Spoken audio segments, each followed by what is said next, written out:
एक तरफ गांधी जी की तस्वीर है वो एज इट इज रहे, दूसरी तरफ अगर लक्ष्मी जी की और गणेश जी की तस्वीर होगी तो इससे पूरे देश को उनका आशीर्वाद मिलेगा। हेलो दोस्तों।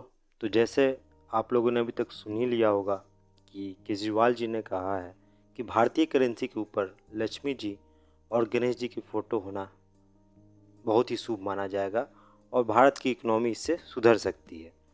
तो चलिए आज हम लोग डिस्कस करते हैं ये कहाँ तक पॉसिबल हो सकता है। तो केजरीवाल जी का कहना है कि भारत की इकोनॉमी अभी उस तरीके से रिकवरी नहीं कर पा रही है जितनी इसको रिकवरी करनी चाहिए। जैसे लिखा हुआ है इसमें कि we can all see that our economy is not recovery.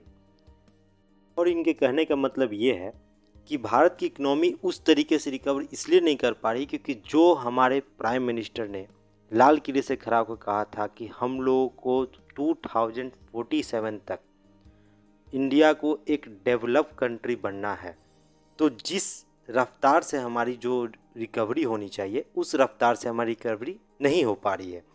और इन्होंने सेंट्रल गवर्नमेंट को और पीएम मोदी को भी अपील की है कि आप इंडियन करेंसी पे गणेश जी और लक्ष्मी जी की भी फ़ोटो को डाल दीजिए। हालांकि इन्होंने ये भी नहीं कहा है कि गांधी जी की फ़ोटो हटा के इसको किया जाए। इन्होंने एक बात कही है कि गांधी जी के साथ साथ पीछे में हम लोग अगर चाहें तो हम लोग गणेश जी और लक्ष्मी जी की फ़ोटो ऐड कर सकते हैं। और अगर हम फास्टेस्ट ग्रोइंग इकोनॉमी की बात करें तो इंडिया अभी 6.1% के साथ सबसे फास्टेस्ट ग्रोइंग कंट्री में से एक है। इंडिया अभी 6.1% की इकोनॉमिक ग्रोथ से आगे बढ़ रहा है।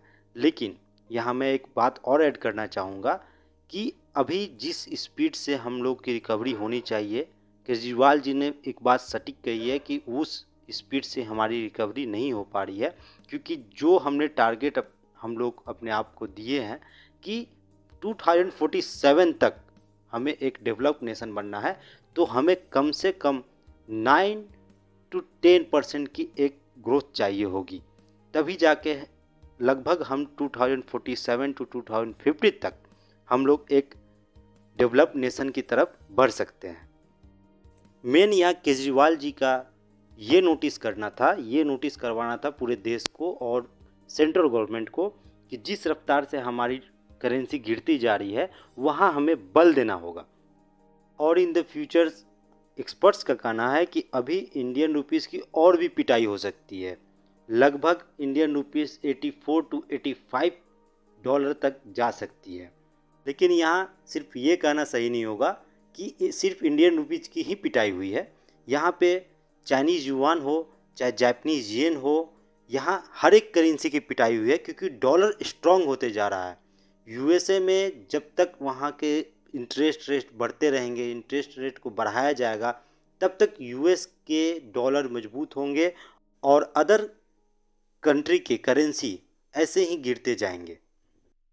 लेकिन हम लोग बार बार भारत की करेंसी पे बात इसलिए करते हैं कि कहीं ना कहीं भारत सरकार ने इंडियन करेंसी को बचाने के लिए अपने विदेशी मुद्रा भंडार को 100 बिलियन तक खर्च दिया है। अब आप सोच सकते हैं कि जो विदेशी मुद्रा भंडार हमारे 650 बिलियन डॉलर से वो घटकर 520 बिलियन डॉलर ही रह गई है। और ये 100 बिलियन डॉलर हमने कैसे खर्चा? तो हमने इंटरनेशनल मार्केट में जाकर खुद की करेंसी को परचेज किया है।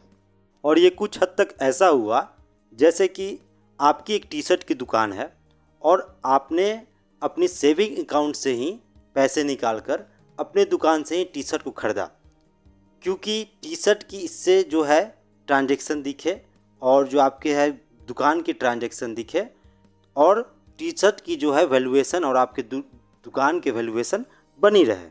हम लोग इसके पहले रसिया से आगे थे विदेशी मुद्रा भंडार में। जब हमारी foreign exchange reserve 650 billion dollars थी तो हम लोगों ने रसिया को भी बीट कर दिया था। लेकिन अभी हम लोग अपनी करेंसी को बचाने के लिए जो 100 बिलियन डॉलर्स खर्च किया गया है सेंट्रल गवर्नमेंट के द्वारा, उसके कारण हमारी अब पोजीशन हो चुकी है 6th। और जिस स्पीड से हम लोग अपने करेंसी के वैल्यूएशन के लिए खर्च कर रहे हैं फॉरेन एक्सचेंज रिजर्व को, उससे आने वाले समय में हम लोग हो सकता है तो सऊदी अरेबिया के भी नीचे आ जाए। और इसी सारी बातों को रखते हुए केजरीवाल जी ने इंडोनेशिया का एग्जाम्पल दिया है। हालांकि इंडोनेशिया एक मुस्लिम मेजोरिटी कंट्री है, लेकिन आज भी वहाँ के करेंसी पे हिंदू देवी देवताओं के फ़ोटो मिल जाएंगे आपको।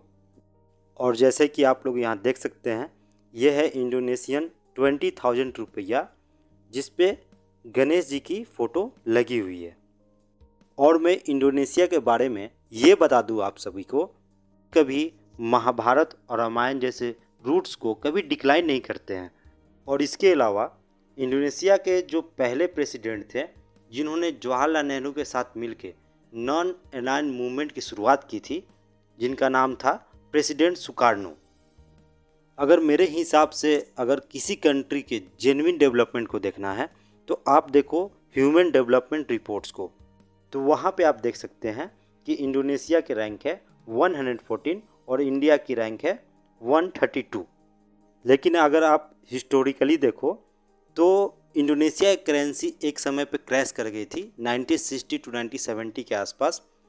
अब अगर देखा जाए तो इंडियन करेंसी जो है एक इंडियन रुपीस 189 इंडोनेशियन रुपया के बराबर है। वैसे मैं एक और बात बता दूं कि आईएमएफ की रिपोर्ट के हिसाब से आईएमएफ ने कहा है कि अगर इंडिया को जल्द से जल्द 10 ट्रिलियन की जीडीपी बढ़ना है तो उनको बहुत सारे रिफॉर्म्स करने होंगे। उनको बहुत सारे संस्थाओं में, बहुत सारे एनजीओ में, हेल्थ पे, ह्यूमन कैपिटल पे, लोगों की स्किल्स पे, जॉब्स पे गवर्नमेंट को बहुत सारा पैसा खर्चा करना होगा। तभी जाके हमारे देश में समृद्धि आएगी और हमारे देश के लोगों की जो है लिविंग ऑफ स्टैंडर्ड बढ़ेगी। और मैं आपसे जेन्युइनली जानना चाहूँगा, आपको क्या लगता है कि अगर हम अपने करेंसी पे हिंदू देवी देवताओं की फ़ोटो लगाते हैं तो क्या जेन्युइनली हमारी करेंसी इम्प्रूव कर पाएगी? बताइएगा मुझे। तब तक के लिए थैंक्स एंड टेक केयर।